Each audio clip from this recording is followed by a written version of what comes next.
Caranya seperti itu. Bagaimana perangkat itu bisa masuk sesuai dengan ukuran tubuh, sesuai dengan flow-nya, sesuai dengan penataan.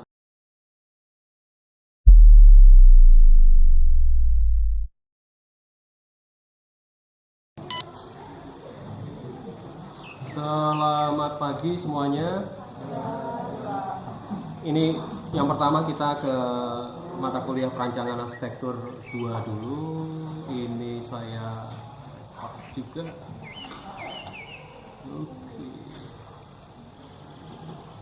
Oke. Di tugas kedua dari perancangan arsitektur 2 ini, tugas 2-nya adalah ruang kerja personal. Jadi pada pertemuan minggu lalu kalian saya minta untuk mulai mencari definisi, tapi pagi ini saya coba lebih memberi wawasan lebih luas lagi apa itu ruang kerja personal, karena kemarin ketika diskusi awal di minggu lalu ada beberapa pertanyaan yang buat saya cukup menarik untuk ditelusuri lebih lanjut. Kalau kita perhatikan secara umum ya, apa yang kalian lakukan, mulai kalian lakukan ini, itu mulai dari yang di sini, yang mendefinisikan permasalahan, kemudian nanti kalian akan mengkoleksi informasi dalam hal ini itu tentang definisi dan segala macam, lalu mencoba awalnya adalah brainstorming dulu. Kita akan melihat ruang kerja personal itu seperti apa, kemudian hal-hal yang mungkin di luar pemikiran atau di luar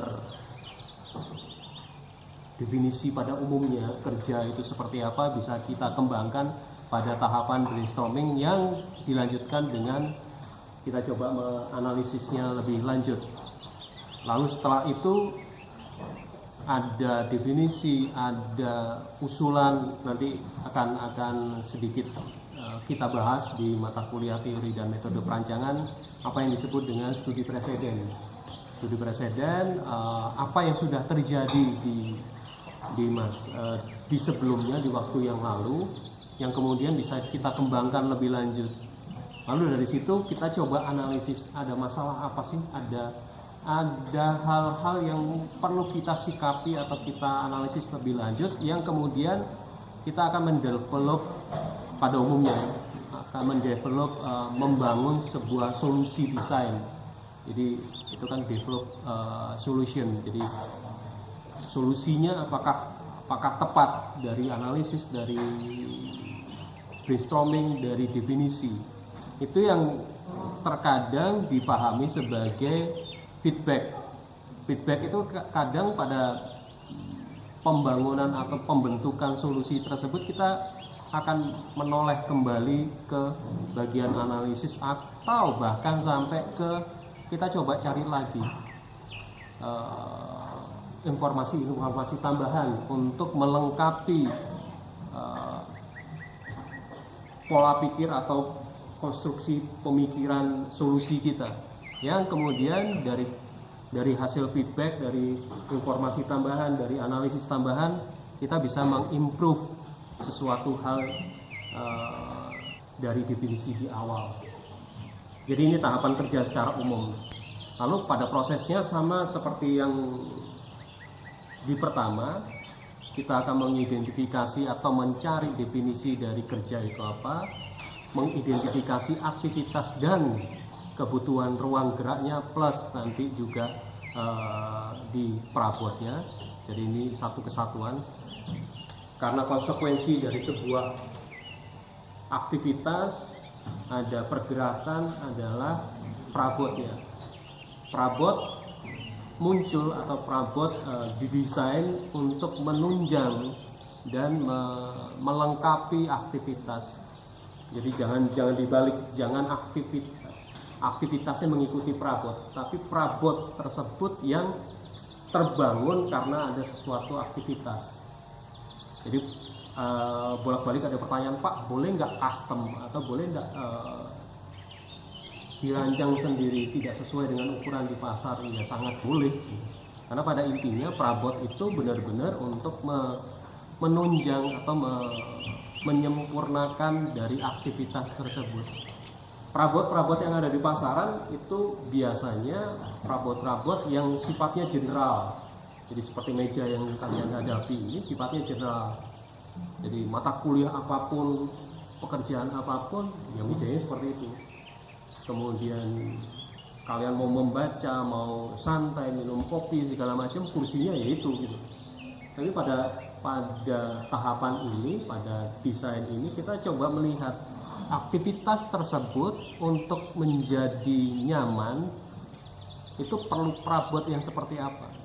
Sehingga kemarin kita mengukur tubuh kalian dibandingkan dengan data arsitek. Dari situ ada kemudian analisis ruang gerak, studi ekonomik sesuai postur tubuh, dan yang ujungnya adalah besaran ruang. Karena perabot ada pergerakan, ada aktivitas, itu ujung terakhirnya adalah besaran ruang yang kemudian bisa menghasilkan desain ruang kerja personal seperti apa. Itu tahapan yang seperti yang kalian lalui ketika membuat ruang singgah personal. Bedanya singgahnya menjadi bekerja. Beda yang paling signifikan dari singgah dan kerja adalah waktunya, waktu penggunaan ruang tersebut atau waktu penggunaan perabot tersebut. Kerja cenderung lebih panjang dibanding hanya singgah. Singgah sifatnya sementara dan ya sambil lalu, pergantiannya atau perputarannya jauh lebih cepat. Kalau kerja kita bisa mengcustomize perabotnya sesuai dengan tubuh orang tersebut, jadi sangat spesifik. Oke, kita coba contohnya. Mungkin ada beberapa contoh yang belum kalian pikirkan, atau nanti kalau sudah kalian coba mendefinisikan atau membuat definisi dan aktivitas kerja yang sudah kalian lakukan, tapi ketika melihat contoh ini kalian ingin memperbaiki atau menyempurnakan, dipersilakan. Karena memang pagi ini saya coba mencari pekerjaan-pekerjaan yang mungkin tidak lazim, tidak umum. Contoh yang paling gampang yang sering dilakukan dan paling umum adalah kaitannya dengan food and beverage. Jadi kaitannya dengan makan dan minum gitu. Seperti apa gitu, makan dan minum. Kemudian kok ini bisa dikatakan ruang kerja personal seperti apa? Yang paling sering atau paling gampang ya mobil ini, mobil VW Kombi. Kalau nggak salah ini ada punyanya cafe yang ada di Kambang Iwa. Mereka tiap Sabtu dan Minggu kemudian akhirnya buka, dan VW-nya juga persis seperti ini. Padahal ini VW ini tahun lalu saya dapat gambarnya, ternyata di Kambang Iwa setiap sore dia buka. Seperti apa? Idenya adalah food truck. Food truck ini bisa dianggap sebagai ruang kerja personal. Kok bisa gitu? Karena kapasitas dari food truck itu chefnya atau tukang masaknya, atau nanti ada kaitannya dengan barista kalau dia hanya fokus pada pembuatan atau menyajikan kopi, kapasitasnya paling 1-2 orang, tidak terlalu banyak. Itu yang bisa kemudian kita explore lebih lanjut. Yang jadi permasalahan di sini dibalik. Kalau kalian sebelumnya atau di tugas pertama kalian aktivitas, ada konsekuensi perabot, ada ruang gerak, kemudian muncul besaran ruang. Kalau di sini besaran ruangnya dulu yang muncul. Besaran mobilnya atau truknya itu sudah terbatas. Yang perlu di-customize justru perabotnya. Perabot apa yang bisa masuk? Perabot apa yang bisa disediakan sesuai dengan pekerjaan si chef tersebut. Apakah yang kecil seperti ini, efeknya adalah aktivitasnya terbatas.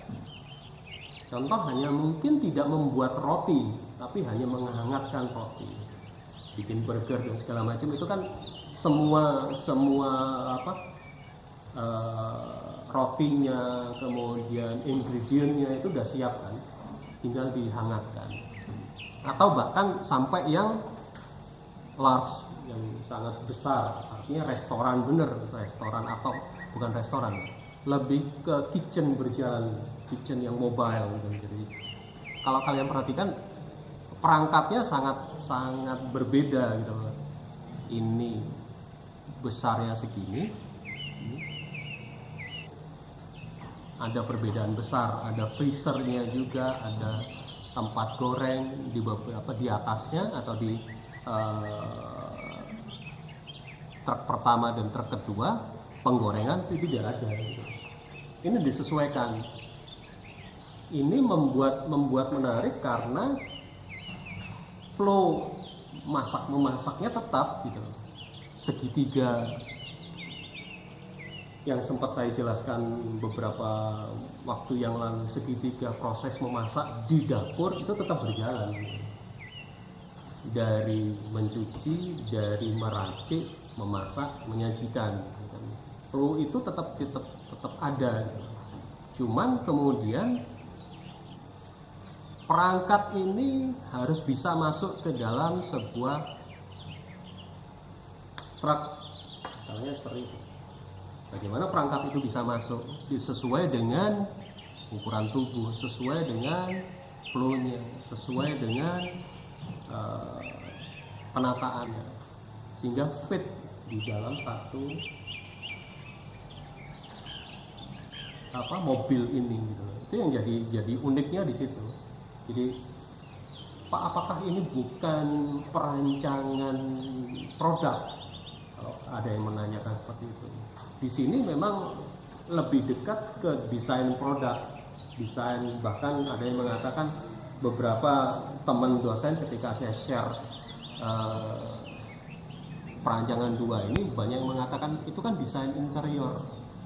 Mungkin memang lebih ke desain interior, tapi yang saya pentingkan adalah bagaimana aktivitas seseorang punya konsekuensi perabot, punya konsekuensi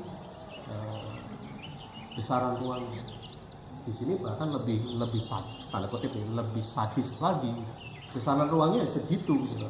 Tapi aktivitasnya tertentu dan cukup kompleks. Sehingga di sini perlu penyesuaian justru pada efisiensi aktivitas. Memasak yang seperti apa yang bisa fit, yang bisa sesuai di dalam kapasitas ruang yang seperti itu. Itu yang pertama. Kalau kaitannya dengan food truck atau kaitannya dengan kitchen berjalan gitu. Cuman jangan sampai berpikir ya, di beberapa tempat bahkan di Palembang sudah mulai ada kafe berjalan pakai Vespa gitu. Jangan sesadis itu gitu kan. Ya, itu kan hanya menaruh termos, kemudian kopi saset gitu kan. Jangan seperti itu. Di sini kan lebih ada wadahnya, ada aktivitasnya, ada perabotnya. Atau mau dikembangkan lebih lanjut, ini yang lagi marak saya lihat di Palembang dan mulai di Indralaya juga muncul counter seperti ini, counter makanan ringan macam-macam kan. Ada yang saya sampai bingung jenis makanannya itu, katanya Jepang-Jepangan, ada yang Korean, ada yang segala macam, ada yang goreng-gorengan, ujung-ujungnya gorengan itulah kan. Di sini justru yang menarik mungkin lebih kompleks lagi, ada showcase-nya, ada yang perlu di desain lebih lanjut supaya menarik perhatian. Ini muncul kalau yang di sini di dalam ruangan kan, bisa di mall atau di dalam sebuah resto, kemudian atau food court dan segala macam bisa muncul seperti itu. Tapi esensinya tetap ada aktivitas, ada manusianya, ada perabot-perabotnya. Flow-nya mungkin sama juga pakai segitiga dapur tadi. Atau yang sering muncul seperti ini kan, idenya awalnya pakai kontainer bekas, tapi belakangan ini muncul pakai baja ringan kan. Ininya desainnya atau kerangkanya pakai usuk dan kasaunya baja ringan, penutupnya pakai ini harusnya pakai digunakan di atap jadi dinding box aja, sepertinya box aja, tapi kemudian kan kalau seorang arsitek kan gatel gitu. Kok hanya kotak seperti itu sih, kok hanya kanopi seperti ini sih. Justru itu kemudian kreativitas kalian akan diuji. Atau mau mendalam lagi, kalau kebetulan saya suka ngopi dan cukup belajar ya sedikit hal lah tentang proses kopi. Kalau kopi Starbucks atau segala macam itu kan pakai perangkat, tapi kemudian kalau kita perhatikan lebih lanjut, setiap perangkat ini itu punya flow yang berbeda-beda, punya proses membuat yang berbeda-beda. Ini yang sifon, prosesnya seperti ini. Efeknya apa? Proses seperti ini ada ruang yang dibutuhkan, ada perjalanan yang dibutuhkan, sehingga si barista ini perlu space yang seberapa, perlu menaruh perangkat-perangkat ini supaya perjalanan atau proses meracik kopinya itu berhasil seperti apa. Jadi pemahaman terhadap proses membuat kopi pakai sifon atau pakai yang V60 itu prosesnya juga beda. Ini juga lagi berkembang marak di Bandung ada, di Jakarta ada, tapi awalnya saya lihat sering terjadi di Jepang dan segala macam adalah apa yang disebut dengan slow bar cafe. Jadi sebuah coffee shop tapi bukan yang massal, sebuah coffee shop yang bukan kayak Starbucks, kecil, ukurannya kecil seperti ini paling seluas kamar kos-kosan kalian, antara 2x3 atau 3x3, atau bahkan ini lebih kecil lagi, saya yakin lebih kecil lagi, ini 2x3,5. Di sini paling si barista dan ada menampung hanya barista dan satu orang pramusaji pelayan. Kembali lagi dari aktivitasnya seperti apa, seperti tadi membuat dengan sifon, peralatan sifon dan V60 itu jauh berbeda, sehingga apa yang disajikan kembali lagi yang jadi permasalahan adalah definisinya. Sebuah coffee shop sama-sama jualan kopi lah, tapi kemudian punya efek besar, punya pengaruh besar ketika coffee shop yang seperti apa. Ini kalau yang ini biasanya slow bar cafe, coffee shop yang ya benar-benar slow, manual brew istilahnya, apa dimasak secara manual, bukan pakai mesin dan segala macam, tidak ada mesin espresso dan segala macam, ya perlahan, tapi kemudian punya efek terhadap perabot dan segala macam. Itu yang pertama, jadi dari food and beverage. Tapi minggu lalu saya juga memberi contoh kalau sudah bekerja tapi di era digital, di era yang sangat canggih segala macam. Sama-sama untuk gamers, tapi punya konsekuensi perabot yang sangat berbeda dari gamers yang seperti ini, yang punya tema ini, kalau nggak salah temanya Star Wars, atau yang pakai model Scorpion, tempat duduknya Scorpion. Idenya adalah dari Kalajengking. seperti minggu lalu kita sempat diskusi singkat, gamers itu profesi atau hanya sebagai relax. Dari ketiga setup komputer ini kita bisa melihat mana yang hanya sebagai relax, mana yang hanya sebagai hobi, yang mana yang benar-benar sebagai sebuah profesi.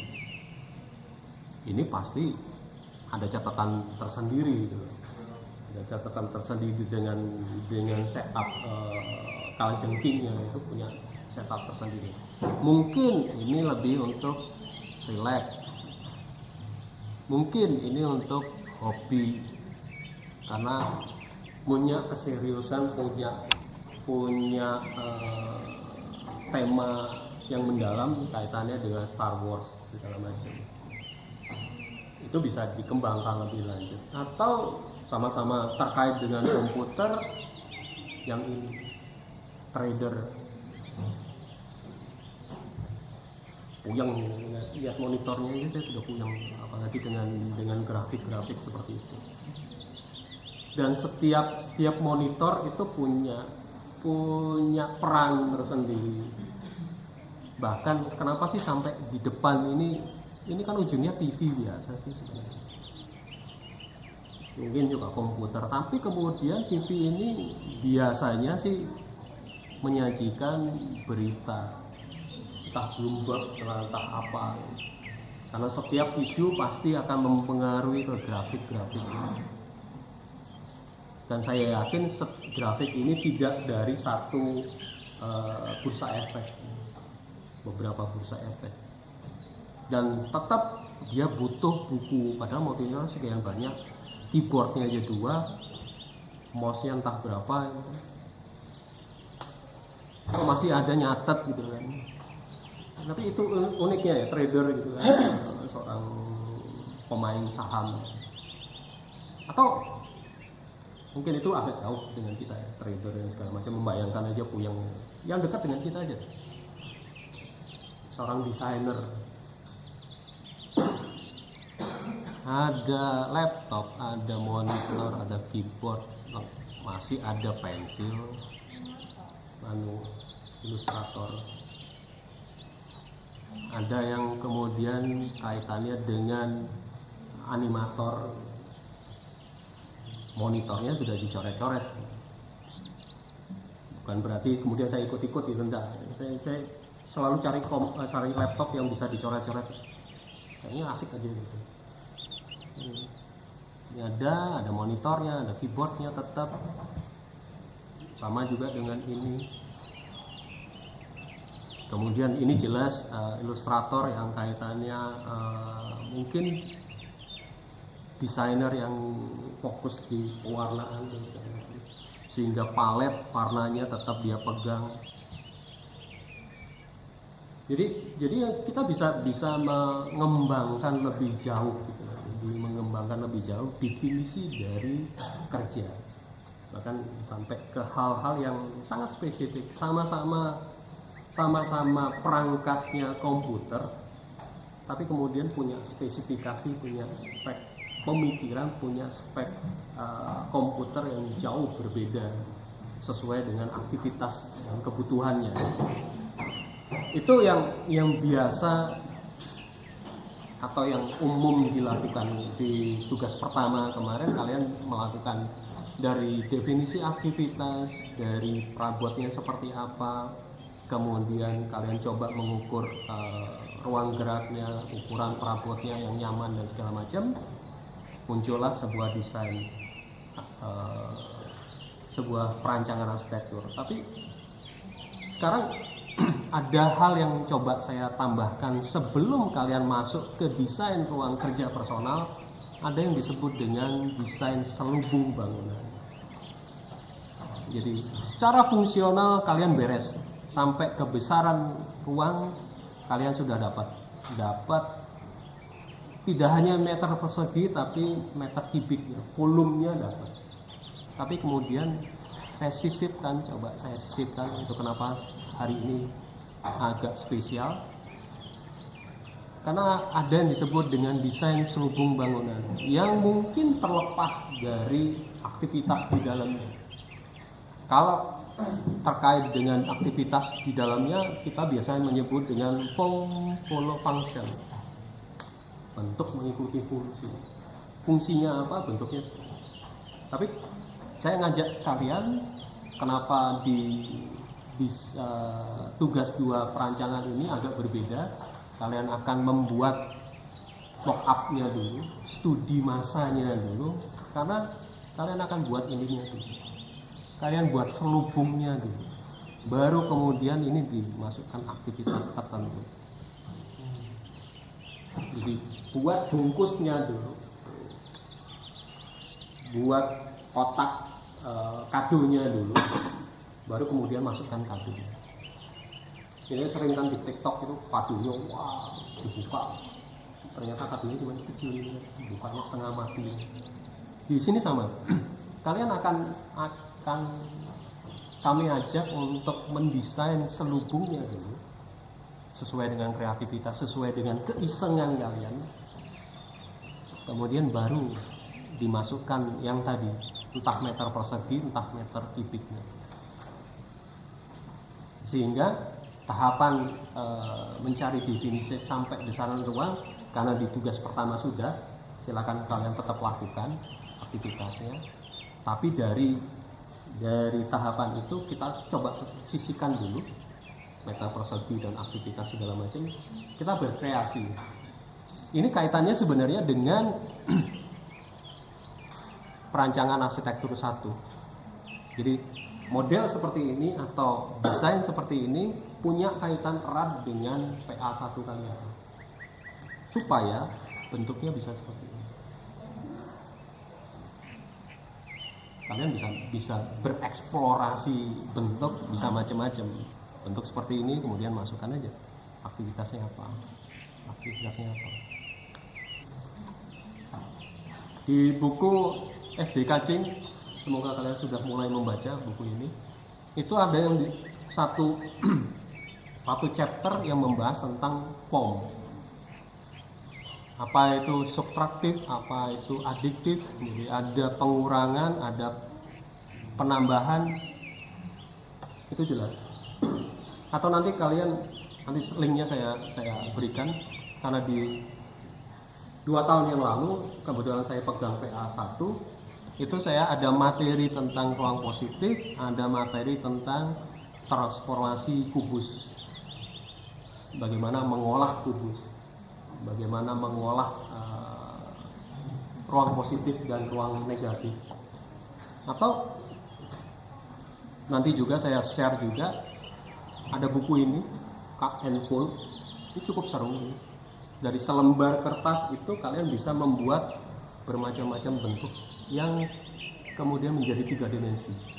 Jadi dari sebuah bidang flat 2 dimensi bisa menjadi benda 3 dimensi. Ini kan tinggal katakanlah ditaruh plafon, kemudian ada aktivitas, atau bahkan di atas ini aktivitas. Aktivitasnya apa? Kembali lagi sesuai dengan aktivitas tadi. Kalian bisa bermain-main ya, seperti ini. Efeknya adalah ada proses feedback. Ketika selesai kalian membuat olah bentuk, kalian feedback ke definisi atau aktivitasnya. Bisa nggak aktivitasnya itu di hanging seperti ini? Umpamanya ini kan bisa menjadi tempat duduk. Itu cut and fold. Ada yang juga buku, nanti saya share juga, ada satu folder di Google Drive, ada folding, ada cut and fold, ada origami arsitektur. Saya akan masukkan di situ, nanti saya share. Ini sama, esensinya hampir sama dengan cut and fold, tapi kalau cut and fold itu dipotong atau disayat kemudian ditekuk, kalau ini benar-benar di folding. Contohnya apa?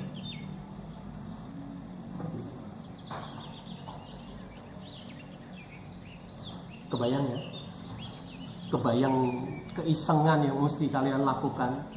Itu kenapa saya minta kalian mulai bermain-main atau mempersiapkan untuk studi masa di sini. Bentuk seperti ini tidak mungkin digambar dulu atau kalian sketsa dulu. Kalian mesti modeling, buat dulu modelnya baru digambar. Ini kan ada ruangan, itu materi-materi apa positif dan negatif space itu di sini. Ini bisa ada aktivitas di dalamnya. Pertama, dua. Jadi ini udah yang contoh-contoh ini sudah perpaduan dari cut and fold dan folding. Jadi di-cut, disayat, ditekuk, di-roll, nggak tahu lah model seperti ini. Saya juga nggak kebayang kalau tidak dilakukan atau tidak dibuat modelnya. Kalau hanya mengandalkan sketsa agak susah. Otak kita ada beberapa mungkin bisa ya, tapi otak minimal saya itu tidak sanggup. Jadi di model dulu, kadang kemudian oh ini kurang apa, ditarik lagi. Bisa seperti ini.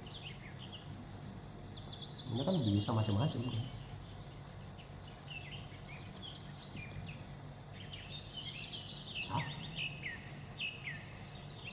Ini sebenarnya kemarin bisa untuk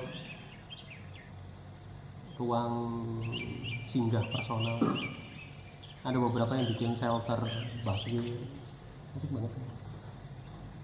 Pak hujanan, ya caranya mungkin yang ini pakai yang transparan, tetap ternaungi tapi cahaya bisa masuk.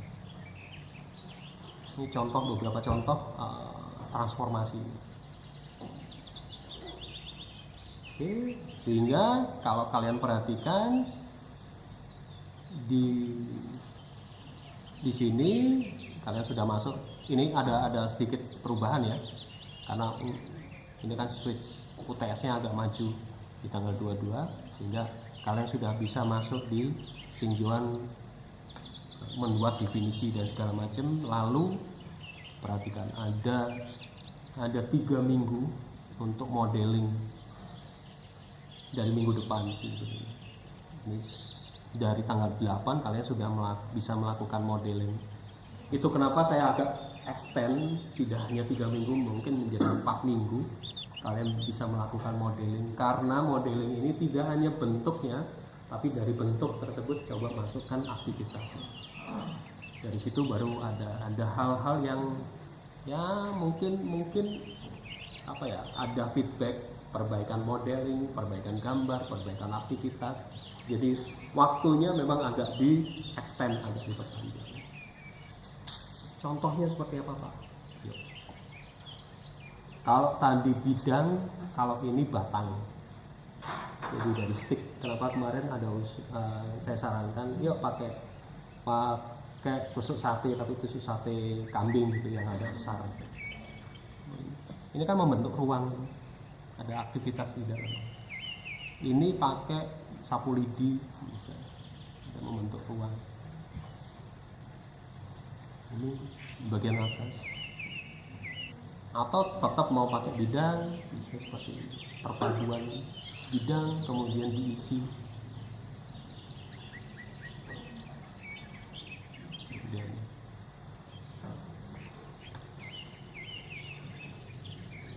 Atau yang ini.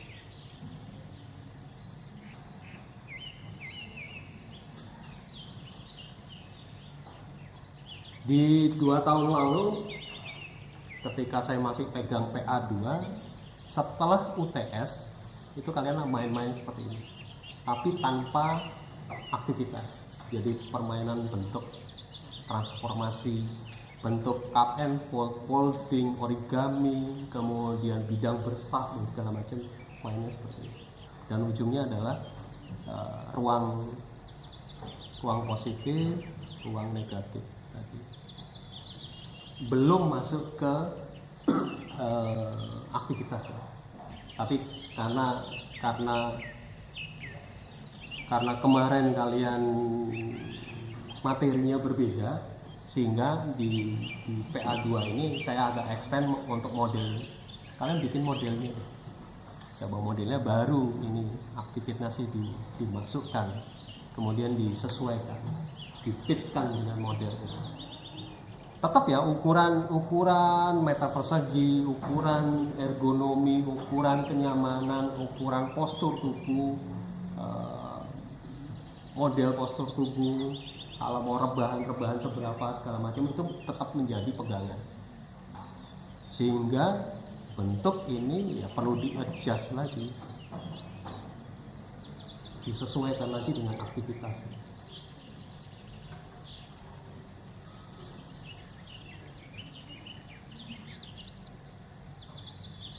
Sehingga dari model-model seperti ini kita bisa buat dari modeling seperti ini bisa ditambah. Slow bar coffee shop tadi bisa menggunakan bentuk seperti ini. Pak, ini kan biasa banget ya, sudah ini mungkin modelnya di model bidang bersaf tadi, tapi kemudian ini bisa difitkan. Atau yang ini seorang seniman musik yang butuh tempat untuk tenang, untuk mengubah sebuah karya musik, mungkin perlu sebuah ruang khusus di tengah hutan mungkin. Kenapa enggak? Dia musiknya full akustik, tapi kemudian ditempatkan di tengah hutan, di tepi danau mungkin.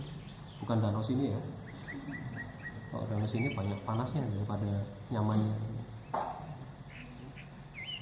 Bisa pakai gitar, entah pakai piano dan segala macam. Atau seorang seniman terserah, pelukis atau arsitek, dia butuh tempat menyendiri, tempat eksplorasi desainnya. Atau seorang penulis novel, jangan dikira penulis novel itu mudah. Saya pernah cerita dengan seseorang ketika dia membuat petugas akhir, saya lupa. Tahu Remi Siladul kan? Ketika membuat novel Cao Baukan, dia butuh 4 tahun untuk riset. Jadi tahu persis perilakunya dan dia selalu punya waktu menyendiri sekitar sebulan 2 bulan sebelum naskah itu jadi, untuk menuliskan seluruh naskah itu, seluruh hasil riset selama 4 tahun. Dan beberapa novelis juga seperti itu. Jadi ada satu waktu yang mereka sebut sebagai retreat, sebagai penyendiri dan menulis. Itu biasanya sependek pengetahuan saya ada di Ubud Bali. Itu ada beberapa spot tempat para penulis. Sehingga kalau festival tahunan ada Ubud Writer itu ya gitu. Mereka para penulis berkumpul, kemudian bersosialisasi untuk mencari ide dan segala macam. Jadi menyendiri itu bukan berarti kemudian bengong dan segala macam. Bentuk-bentuk seperti ini kemudian banyak muncul, banyak berkembang di beberapa tempat di Indonesia, luar biasa. Nomaden digital nomad, para konten kreator, para penulis, para macam-macam seniman itu selalu mencari tempat-tempat yang eksotik, mencari tempat-tempat yang nyaman, mencari tempat-tempat yang indah untuk mencari ide dan kemudian memproduksi karyanya. Banyak banget di Ubud saya tahu, kemudian di Jogja di beberapa tempat, di kampung-kampung kecil itu muncul, dan itu punya kesempatan tersendiri kalian sebagai arsitek untuk mewujudkan sebuah tempat berteduh, tempat mereka menghasilkan karya. Sehingga tadi yang disebut bekerja, kalian bisa ekspor gila-gilaan. Yuk, yuk, gas, yuk. Ya. Nah, ada pertanyaan? Silakan. Ada pertanyaan?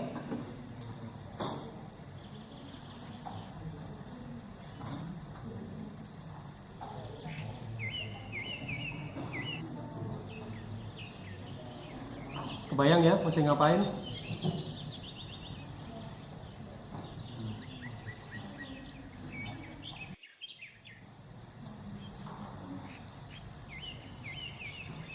Ya, prosesnya kalian mencari definisi dulu.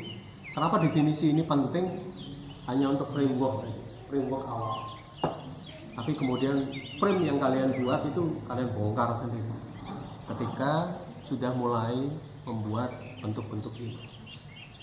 Bukan dibongkar habis, tapi dibongkar karena punya landasan awal dulu.